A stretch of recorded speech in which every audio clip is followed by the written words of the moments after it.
Falling outs are often brutal, and in the boxing world, we have seen quite a few of them over the years. However, very few are as contentious, ugly, and ongoing as Canelo Alvarez and Oscar de la Hoya. It all began with Canelo leaving de la Hoya's Golden Boy Promotions in 2020. The Guadalajara native had joined the promotion way back in 2010. In the nascent stages of his career, and grew into boxing's biggest star. Then, in 2018, he signed a whopping 11-fight, $365 million deal with DAZN, brokered by de la Hoya's promotion. At that moment, nobody realized this agreement would become the pivotal reason for the duo's eventual split. Just 2 years after the massive deal, Canelo Alvarez decided to terminate his contract over several issues. He blamed de la Hoya for not being transparent with DAZN's terms.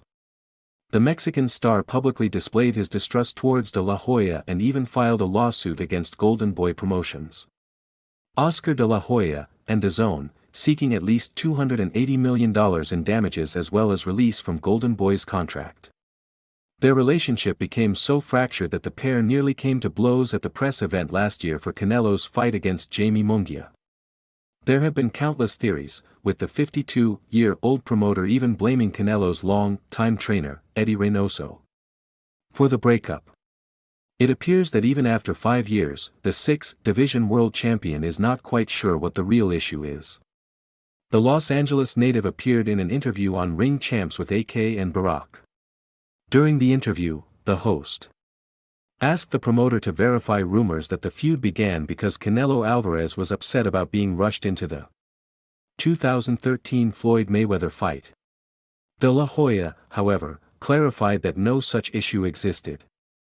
"Oh, I actually called Canelo. And they're in rehab. And I told him sorry. I'm in here. I can't make it, and he was like, oh, I understand, and we're gonna win. And that was it," he revealed. The 52-year-old had checked into a rehab just a few days before the Canelo-Mayweather fight. So, he wasn't available during the fight night. However, the Mexican champion didn't mind that at all. De la Hoya added that, just like everyone, even he was surprised by how things ended. Because on the surface, he couldn't find any issue. And after thinking about it for almost half a decade now, he can only think of one thing: resentment. "I think it might be jealousy. It could be jealousy because I remember every time I'd go into a room where he's at, all the attention turns over to me," he said.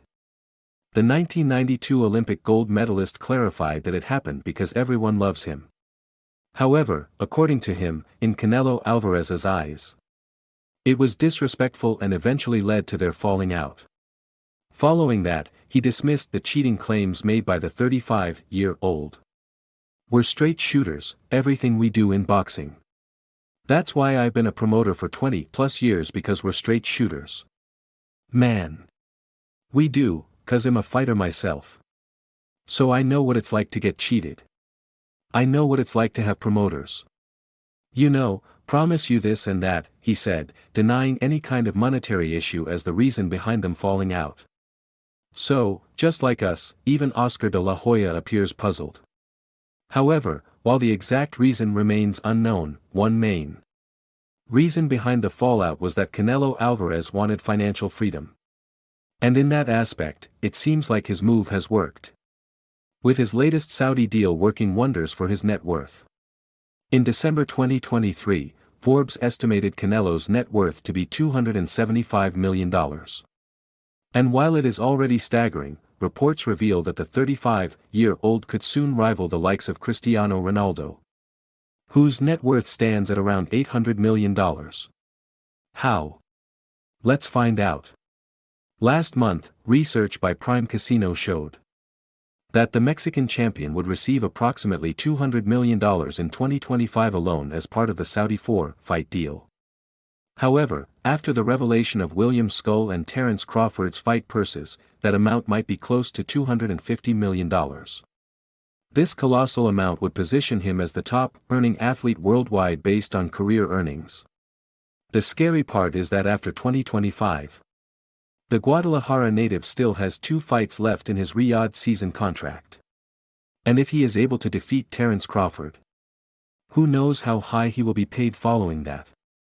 So, by the time he bids farewell to the sport, he will establish himself as one of the richest athletes on the planet. Do you think Canelo Alvarez made the right decision by leaving Golden Boy? Let us know your thoughts below.